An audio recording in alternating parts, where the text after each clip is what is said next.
Hello friends. The reading Windows में आपका स्वागत है। कभी-कभी लाइफ में हम सब कुछ होने के बावजूद अंदर से खाली महसूस करते हैं। सक्सेस, मनी, लग्ज़री और कंफर्ट ज़ोन होने के बावजूद भी हमें सैटिस्फैक्शन नहीं मिलता।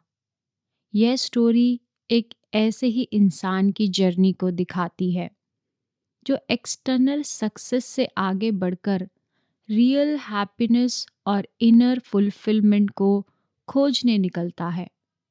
यह जर्नी और यह किताब हमें सिखाती है कि लाइफ का असली मीनिंग क्या है, पर्पस कैसे फाइंड करना है, फियर को कैसे ओवरकम करना है और इनर पीस के साथ मीनिंगफुल लाइफ को कैसे जीना है।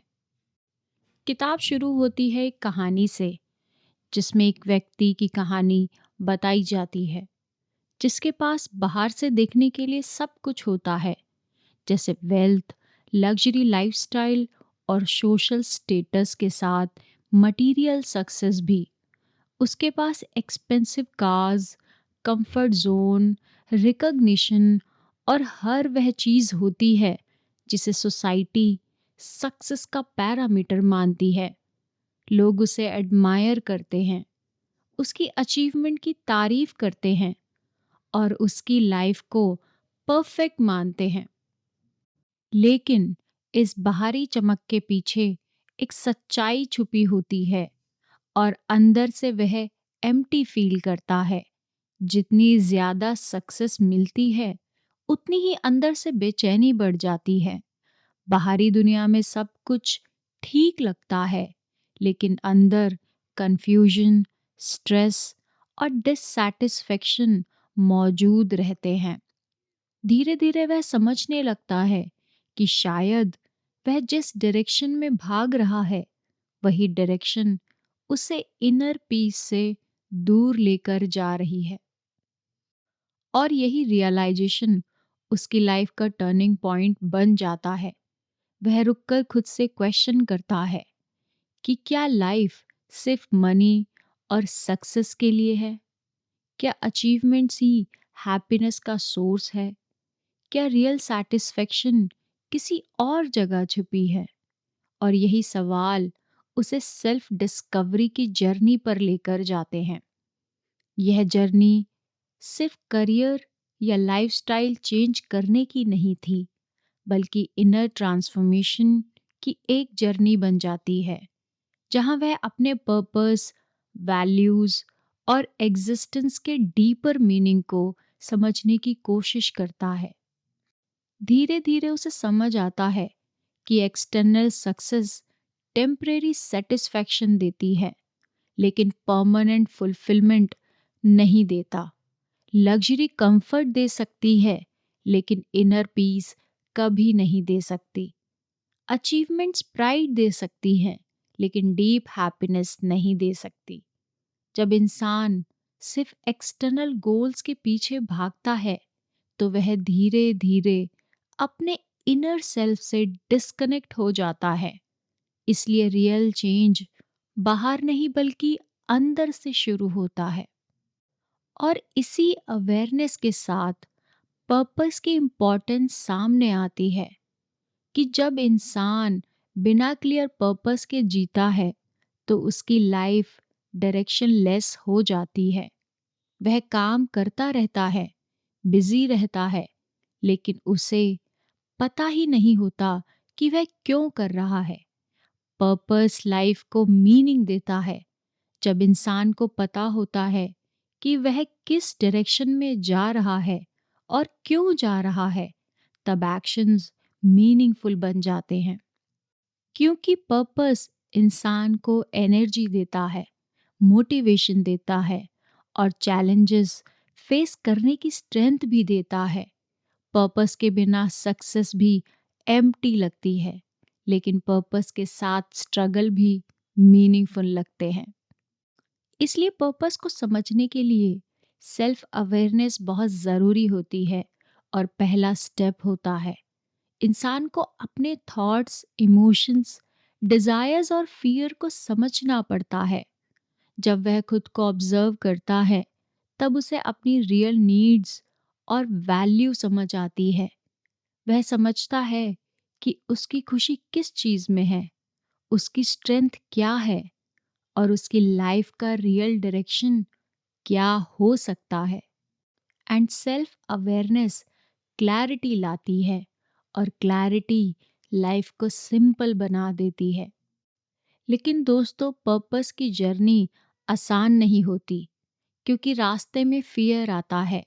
फियर हर इंसान को रोकता है। फेलियर का डर, रिजेक्शन का डर, अनसर्टेनिटी का डर। और यही फियर इंसान को कंफर्ट जोन में बनाए रखता है। कंफर्ट जोन सेफ लगता है, लेकिन वही ग्रोथ रुक जाती है। जब इंसान सिर्फ सेफ चॉइसेस करता है, तो वह धीरे धीरे अपनी पोटेंशियल्स को लिमिट कर देता है। लेकिन ग्रोथ हमेशा कंफर्ट जोन के बाहर होती है, चैलेंजेस में, अनसर्टेनिटी में और नए एक्सपीरियंसेस में।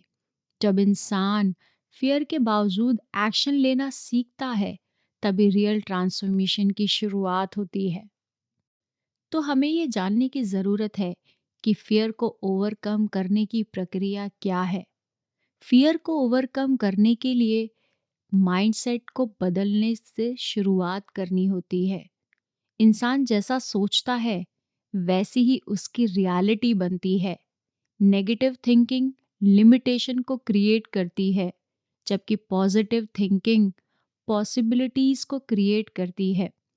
जब इंसान अपनी थिंकिंग को कॉन्शियसली चेंज करता है, तब उसकी लाइफ की डायरेक्शन बदलने लगती है। एंड स्ट्रॉन्ग माइंडसेट ऑब्स्टेकल्स को अपॉर्चुनिटीज की तरह देखने की एबिलिटी रखता है।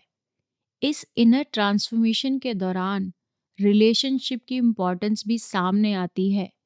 किताब बताती है कि एक्सटर्नल सक्सेस के पीछे भागते हुए लोग अक्सर रिलेशनशिप को इग्नोर करते हैं, लेकिन रियल हैप्पीनेस कनेक्शन और लव से आती है। मीनिंगफुल रिलेशनशिप इमोशनल सपोर्ट देते हैं, लाइफ को डेप्थ देते हैं और इनर सेटिस्फेक्शन को बढ़ाते हैं। जब इंसान दूसरों से जेन्युइनली कनेक्ट करता है, तब लाइफ ज़्यादा कंप्लीट फील होती है। और यह जर्नी बैलेंस की इम्पोर्टेंस को भी सिखाती है। सिर्फ वर्क या सक्सेस पर फोकस करने से लाइफ इनकम्प्लीट रह जाती है। Health, relationship, personal growth, spirituality और इनर पीस, इन सभी का बैलेंस बहुत ज़रूरी है। इम्बैलेंस स्ट्रेस और डिससैटिस्फैक्शन पैदा करता है, जबकि बैलेंस स्टेबिलिटी और हार्मनी लाता है। बैलेंस लाइफ ही सस्टेनेबल हैप्पीनेस की होती है। आगे किताब बढ़ती है और बताती है कि इन सभी प्रोसेस में सिंप्लिसिटी की वैल्यू सबसे इम्पॉर्टेंट है, क्योंकि मॉडर्न लाइफ बहुत कॉम्प्लेक्स हो चुकी है। एंडलेस डिजायर्स, कंपैरिजन और ना जाने कौन कौन सी एक्सपेक्टेशंस इंसान को रेस्टलेस बना रही है। जब इंसान अननेसेसरी डिजायर्स को कम करता है और सिंपल लिविंग अपनाता है, तब माइंड काम होने लगता है। सिंप्लिसिटी क्लैरिटी देती है और पीस को बढ़ाती है। इसके बाद ग्रैटिट्यूड भी हैप्पीनेस का पावरफुल सोर्स बनता है। जब इंसान को जो है उसके लिए अप्रिशिएशन करता है, तब डिससैटिस्फैक्शन कम हो जाती है। ग्रैटिट्यूड इंसान को प्रेजेंट मोमेंट में जीना सिखाता है।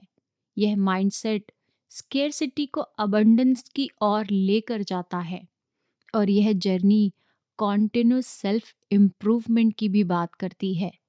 ग्रोथ का कोई फाइनल डेस्टिनेशन नहीं होता। इंसान को हमेशा सीखते रहना चाहिए, इवॉल्व होते रहना चाहिए और खुद को बेहतर इंसान बनाने की कोशिश करते रहना चाहिए। हर एक्सपीरियंस लर्निंग का एक अपॉर्चुनिटी होती है। धीरे धीरे किताब इनर अवेयरनेस बढ़ाने के साथ इंसान के पर्सपेक्टिव को बढ़ाने की भी बात करती है।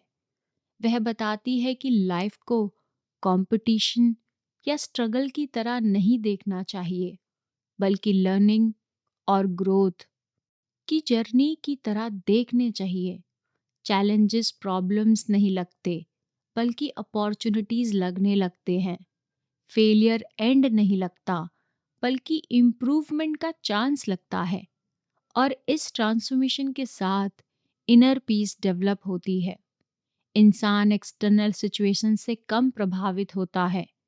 उसकी हैप्पीनेस सर्कमस्टांसेस पर डिपेंड नहीं करती, बल्कि इनर स्टेबिलिटी पर डिपेंड करती है। जब इंसान अपने वैल्यूज के अकॉर्डिंग जीता है, तब सेल्फ रिस्पेक्ट और कॉन्फिडेंस नेचुरली ग्रो करते हैं। अब धीरे धीरे यह समझ आने लगता है कि रियल सक्सेस एक्सटर्नल अचीवमेंट में नहीं है, बल्कि इनर फुलफिलमेंट में होती है। वेल्थ, स्टेटस, रिकॉग्निशन यूजफुल हो सकते हैं, लेकिन हैप्पीनेस का रियल सोर्स कभी नहीं हो सकते। रियल हैप्पीनेस पर्पस, लव और बैलेंस सेल्फ अवेयरनेस से मिलती है। और यह किताब हमें अल्टीमेट जर्नी के साथ और यह जर्नी अल्टीमेटली इंसान को सेल्फ डिस्कवरी की ओर ले जाती है, जो होती है खुद को समझने, खुद को एक्सेप्ट करने और रियल पोटेंशियल को एक्सप्रेस करने की ओर ले जाती है। जब इंसान अवेयरनेस, करेज और क्लैरिटी के साथ जीता है, तब उसकी लाइफ मीनिंगफुल होती है। वह सिर्फ सक्सेस नहीं पाता, बल्कि पीस भी एक्सपीरियंस करता है। और यही इस किताब का एसेंस है कि बाहरी अचीवमेंट से आगे बढ़कर इनर ग्रोथ की ओर देखना है, कंफ्यूजन से क्लैरिटी की ओर जाना है और सक्सेस से फुलफिलमेंट की ओर जाना है। जब इंसान खुद को बदलता है, तब उसकी पूरी लाइफ चेंज होती है, और वही चेंज उसे real happiness and long lasting peace की ओर लेकर जाता है। एंड जब इंसान रुक कर खुद को समझना शुरू करता है, फियर से ऊपर उठकर अपने वैल्यूज के अकॉर्डिंग डिसीजन लेता है और रिलेशनशिप बैलेंस, सिंप्लिसिटी को इम्पोर्टेंस देता है, तब उसकी लाइफ धीरे धीरे बदलने लगती है। रियल हैप्पीनेस बाहर की चीज़ों से नहीं, बल्कि इनर ग्रैटिट्यूड, पीस और क्लैरिटी से आती है। इसलिए आज ही अपनी लाइफ की डायरेक्शन को कॉन्शियसली चूज करें, पर्पस के साथ जिएं, इनर ग्रोथ पर फोकस करें और ऐसी लाइफ बनाएं जो सिर्फ सक्सेसफुल ही नहीं है, बल्कि ट्रूली मीनिंगफुल और फुलफिलिंग हो। Thank you everyone.